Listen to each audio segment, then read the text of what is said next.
Ó, e sua mãe colocou aqui, ó, exatamente isso que eu falei de como é que fuma o narguilé sem tragar, não tem, na nossa cabeça não dá. Minha mãe tá acompanhando tudo, ela deve estar com meu irmão no colo, meu irmão chorando. Você não tem quanto tempo? Ela tem 1 ano e 5 meses, eu acho. 1 ano e 4 meses, por aí. E é só você e ele? Ou tem mais algum? Por parte de mãe é só eu e ele. Agora, por parte de pai, eu tenho mais 5 irmãos. Não falo com nenhum. Eita porra. Porque, É quase um time de futebol. porque você não quis mesmo contato?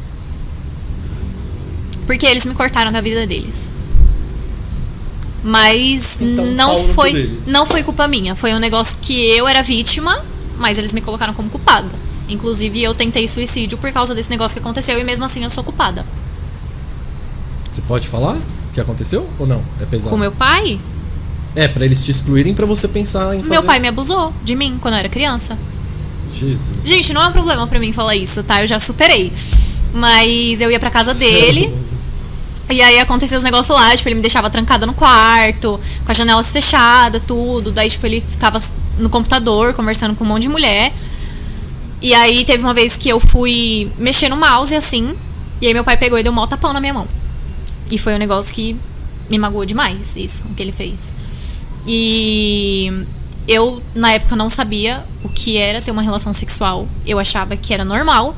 Até que um dia, a avó dessa Yasmin, que tá acompanhando, ela conversou comigo sobre o que era, a pedido da minha mãe, porque minha mãe trabalhava o dia todo. Então, eu realmente considero a avó da Yasmin, que tá aí acompanhando, como minha avó.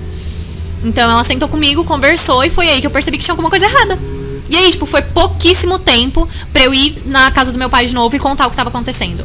Mas eu contei muito sem querer, porque eu sempre fui, tipo assim, se minha mãe fizer qualquer coisa de errado, eu não vou contar pra ninguém, por mais errado que seja, eu vou ficar do lado dela. E meu pai era a mesma coisa, eu sou muito leal às pessoas. Então ele falava pra mim que se eu contasse pra alguém, ele ia ficar doente, ele ia ser preso, ele ia ficar doente e ia morrer. Então eu falava, eu não contava. E aí, nisso foi surgindo vários problemas ginecológicos que eu tinha que ter um tratamento, né? E aí minha mãe perguntava se eu tava me cuidando quando eu ia pra casa do meu pai. Você tinha quantos anos? 10 no máximo. E aí a minha mãe perguntou pra mim se eu tava me cuidando. E aí, tipo, foi muito sem querer. Eu falei, não, porque o meu pai fica passando a mão em mim. Aí eu não quis mais falar. Foi no mesmo dia que eu voltei da visita, foi no domingo. E aí minha mãe, ela pediu pra essa vizinha, que é a avó da Yasmin, que eu considero como minha avó, pra conversar comigo. E aí eu fui lá e sentei e conversei com ela, e até onde eu sei, ela ligou pra minha mãe, contou. E aí quando minha mãe chegou, a gente foi na delegacia.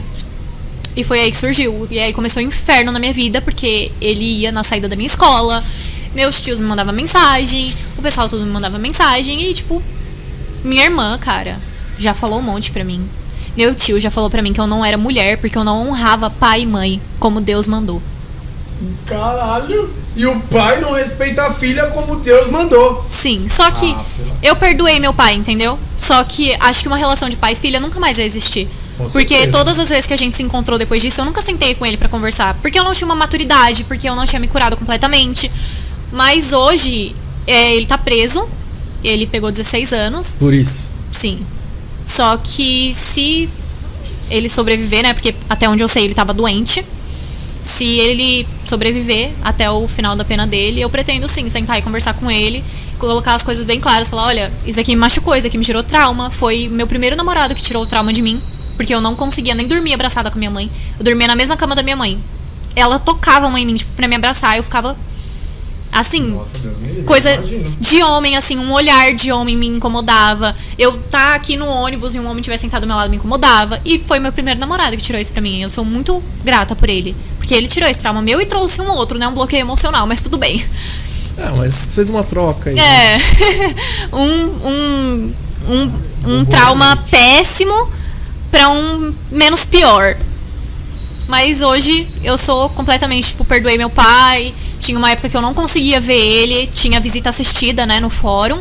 E aí acho que era 5 faltas dele. E aí era cancelada as visitas. E aí já não via mais, já era cortada completamente. E ele nunca entrava na sala do fórum, mas ele sempre tava lá na porta. Passava de carro, ficava lá no carro. E era 2 entradas diferentes. Era a entrada da criança em uma rua e a entrada do vô, do pai, de qualquer outro parente em outra rua. Só que ele sempre ficava na frente da minha porta. E ele nunca entrava, e isso mexia demais comigo. Ele também fazia a mesma coisa que meu ex fez. Ele falava que ia me buscar, eu ficava pronta e ele não ia. Mesmo depois disso tudo, você ainda tentou... Tentei, porque teve um dia dos pais que eu realmente não lembro que deu um gatilho, porque foi uma coisa que foi só uma vez e que eu não sinto mais até hoje, que me deu muita saudade dele. Eu não sei se foi uma coisa de intuição, que seria a última vez que eu veria ele antes dele ser preso, eu realmente não sei o que foi. Mas eu senti muita saudade, eu chorei. Só que minha mãe, ela é uma pessoa que ela é igual eu, ela perdoa todo mundo. Ela é uma pessoa que ela nunca me privou, mesmo com tudo que aconteceu. No dia que eu falei, mãe, eu estou com saudade, ela ligou pro meu pai. E meu pai foi. Entendeu? A gente tomou sorvete, a gente conversou, tudo. E desde então, a última vez que a gente se falou foi quando eu tentei suicídio. E depois nunca mais. Caralho, mano. Porra. Ah, assim, ó, parabéns. Né? Você tem a cabeça que você tem, que ainda pretende que eu vou falar no seu lugar, eu não perdoaria. E você ainda tem essa pretensão de encontrá-lo e conversar e perdoar. Pesado, mas o perdão, porque na minha percepção, assim, ele não é pra pessoa. Porque a pessoa, ela errou. Independente, isso vai martelar na cabeça dela. Só que o perdão é pra mim. Sim. Porque isso me fazia mal. Era um gatilho pra mim toda vez que eu via alguma coisa parecida com ele. Qualquer gatilho, era uma coisa que eu sofria demais. O perdão não tem que existir. Não, é o que ela falou. O perdão não é pro pai dela. E sim pra ela. Não, Eu me libertei desse trauma. Eu entendo. Eu me libertei. Eu perdoo muita coisa. Sim. Eu perdoo muita coisa porque eu penso desse jeito aí. Ah, perdoo porque eu vou seguir minha vida e o problema é seu. A gente não vai ter uma relação nunca mais. Mas você tá perdoado, eu tô livre disso, você também. Só que assim, é um assunto muito foda pra você, tipo, quando você falar assim, não, eu perdoo. Tá ligado? É uma pauta muito pesada. E é legal você falar, conseguir falar e conversar com as pessoas. Porque assim, realmente... Tem muita gente que não consegue. Não, porque isso acontece muito, cara. Normalmente esses casos acontecem com pessoas... Sim. Só acontecem, eu acho, com pessoas próximas. Pessoas que são mais distantes, é difícil ter casos de pedofilia, de abuso e tudo mais. Acho que é sempre com alguém perto de você. Pai, um tio, um irmão, um primo, um amigo da família que frequenta a casa. Acho que normalmente é esse tipo de gente que comete esse tipo de coisa. Cara, é foda, mano. Pesado, assim. É uma coisa que, real, eu me libertei e sim, eu pretendo sentar e conversar com ele. Eu não sei se ele vai querer isso, mas é uma vontade que eu tenho. Você vai tentar. Eu vou tentar. Sim, você tá E certo. várias vezes, tipo, eu sonhei com ele e umas coisas que às vezes fazia eu pensar que a gente nunca teria oportunidade de conversar de novo. Porque várias vezes eu sonhei que ele falava pra mim que ele tava decepcionado comigo. Eu sonhei que ele tentava me matar. Eu sonhei com várias coisas. Então, foram várias coisas que fizeram eu pensar, tipo, mano, deixa pra lá, isso de conversar com ele, deve me odiar. Só que todas as vezes que eu procurei ele, mesmo com BO, mesmo com medida protetiva, tudo, ele sempre foi. E assim, ele reconhece que ele cometeu isso?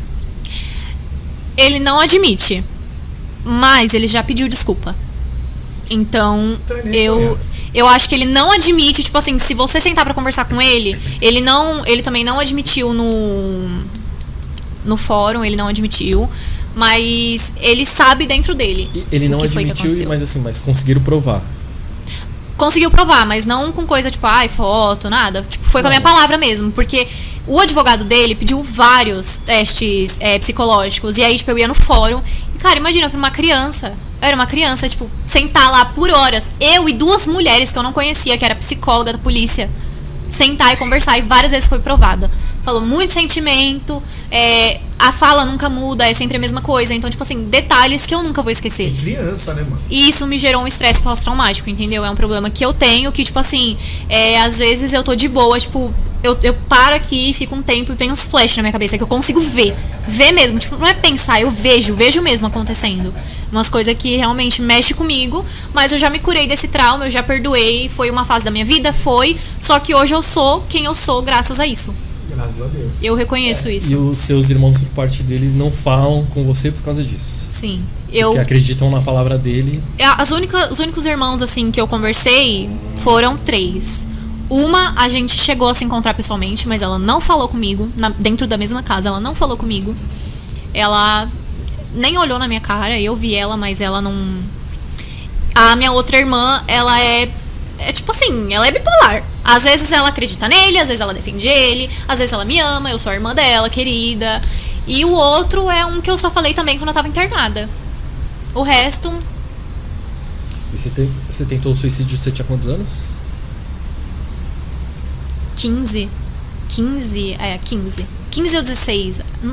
Não sei, acho que 15 ou 16. Ainda bem que não conseguiu, né? Foi quase. Cheguei bem perto. Ai, mano. Pesadíssimo. Exato. Mas ainda bem que não conseguiu e você não vai fazer mais, né? Não, aprendeu, né? Agora eu aprendi. Promete Só pra que é todo mundo importante. que você não vai fazer mais. Você é louco, que história. É, meu.